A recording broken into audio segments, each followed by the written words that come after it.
Nginibingelele ngiphinde nginamukele kuyo le channel ehamba phambili Red Inkeze lami igama Mpeze Ututhuka Khumalo bathi la sibona amagumede mawuthi usemusha la ekhaya socela enze show ukuthi uyasubscribe ungakhohlwa ukucomment nokulike nokushare okukhulu kunakho konke bafethu ungabe unembuzo mayelana nodaba lokuqhubeka kuka 350 kweka mahlalela lapha ngicabanga ukuthi zonke impendulo noma imibuzo onayo izophenduleka ngokuthi ulalele le clip lena umsakazo Ukhozi FM uchitha isikhathi nesinye sezisebenzi ezisebenza lapha kwaSasa mayelana nemibuzo kweqhubeka kwemali kamahlalela sizele ukuthi kukhulunywe kathini mayelana nodaba lokuka 350 Ngesikhathi sicina ukukhuluma nawe la waveza ukuthi kasizwe ukuba khona isidingo sokuthi abantu bebehola lo 350 bawuthi mengamele enzele sasimemezelo baphinde ba-apply kabusha kuphinde kwashintsha umsakazi umongameli kwi-State of the Nation address wasenza isimemezelo sokuthi le mali soqhubeka sikhokhe kusukela ngo-April 2022 kuze no-March 2023 but-ke sizokhumbula ukuthi besi-state of i-disaster senhlekelele South Africa and siliftiwe noma-ke simisiwe ngomhla ka-4 ka-April so khumbula umongameli-ke wayewachaza-ke izathu zalokho so ngenxa lokho imali leka 350 msakazi kusuka uhlelo lwe-state of disaster ngoba-ke siyazi ukuthi kunabantu abaningi abaphelelwa umsebenzi ngenxa ye-COVID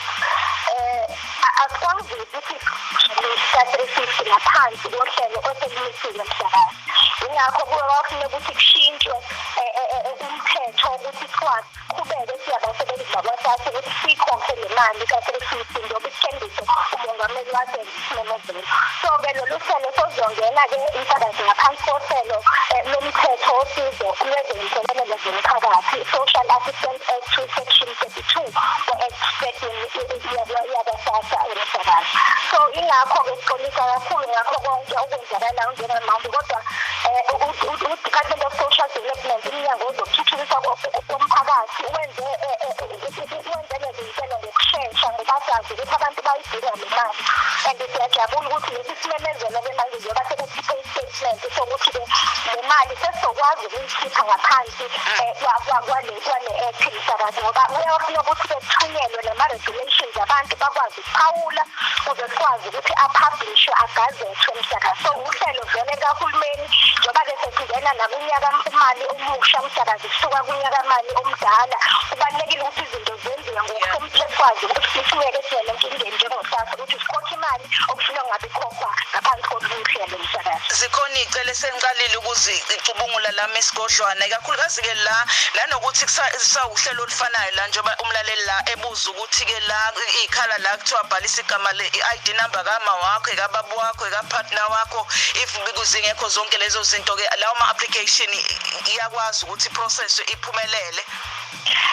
msakazi ingakho-ke manje sekunama-regulations amasha and kunenhlelo ey'thile esey'shintshiwe ngoba befuna ukuthola i-information ethe ukuthi xaxa ngenxa yokuthi lama-database siphinde siwasebenzise mekwenziwa ama-research njalo njalo abantu abangasebenzi siyakwazi ukulekelela njengoSasa so kuzobaluleka ukuthi abantu babe nayo lo mniningwane msakazi ngoba izona iy'hlelo-ke esebey'shintshile njengoba-ke imali siphuma ngaphansi komthetho ozosize zaka-Social Assistance Act msakazi so okunye ngizokuchaza nje okuwama-changes esekhona sasithi i-threshold noma imali okuyiyona esiyibhekayo ibhenki yakho ifike inayo engaphezu kwa-595 uSasa isicelo sakho siyaphumeleli manje seyehlisiwe leyo mali kuthiwa funeka ungabi nemali engaphezu kwa-350 kwi-akhawunti yakho so kubalulekile ababhalisayo abakhetha ukuthola imali ngebhenki baqinisekise ukuthi ayikho imali engenayo ngaphezu kwa-350 noma kuthiwa uyasaka ufakwa isihlobo kwi-akhawunti yakho ukhiphe ngeshesha khona le-system neyi-check-a inyanga nenyanga ithola ukuthi awunamali kwikhadi yakho so bethi isicelo sakho sikwazi ngakho lokho sesizodingeka ukuthi-ke njengoba kufakwa iy'celo kube khona nenye information oyifakayo qedwane eyayifakwa phambili nomsakazi so izona zinto ezintsha abayifaka kwi-system msakazi socela nje abantu babe-patient babe nesineke bakwazi ukuyithola lo information ngoba-ke iyona ndlela esizokwazi ngayo ukuthi siyisasa siyikhiphe le mali esuka kule-Social Assistance Act msakazi la Miss Godlwana kushuthi ke mangabe ungayiphendulanga zonke lezi ngoba abanye bathi ke la okunye la othotha lento ukuthi engagcwalisa athini email address ilokithi ke failed ilentuzana iapplication ifailiswa ikona ukuthi kunezikhala engagcwalisiwe kufanele ugcwalise konke email address lokufunakalayo zonke lezo zinto okunye msakazi kuyenzeka ngithi system bayivule ngomhla ka-23 ka-April so kungenzeka ukuthi ngaleso sikhathi bebebaningi abantu bebebhalisa ngaleso sikhathi siyacela ukuthi abantu baloke bezamile bazogcina bephumelela la kukhona khona iy'nkinga sicela ukwazisa siwusasa ku-call center so that siphuthume sikwazi ukuthi silungise ngoba sengiyezwa namanje ukuthi kuvele ofeki into esizoyibheka-ke sizofonela komkhulu sibatshela ukuthi balekelele njengoba besizwa ney'khalazo zabantu ingakho siye sacela ukuthi baphuthume kwa-DSD kwa-national bazise abantu ukuthi uhlelo luhamba kanjani so-ke nalapho-ke sizokwazi ukuthi-ke sibhekisise sibone ukuthi yini inkinga uzisheshe ilungiseke but-ke sicela sazi ukuthi mekushintshwa nezinhlelo kuba khona ukuphazamiseka okuba khona siyaxolisa kakhulu ingakho siye sizame nathi ngokushesha ukuthi kulungise umuntu akaloku ezamile endlulisa kahle lilonke nje la Miss Godlwana ikhona imibuzo la kulezi ikhala ongathi iyona ebalekile umuntu akumele ayishiye engayiphendulanga ikhona futhi ungili application izokwazi ukuthi icutshungulwe iphase kubalulekile msakazi for instance kule system entsha sekukhona i-form tree declaration form khona ne-consent ngoba kubalulekile ukuthi sithole imvumo kuwena ukuthi sikwazi ukuthi sisebenzise ama-system ethu ukubheka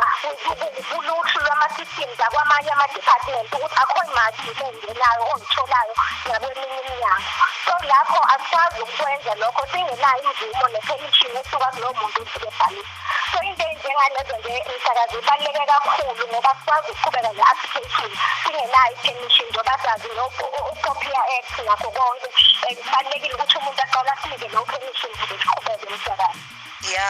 la umba uthe sekwenzekalani mangabe ithi awaiting reapplication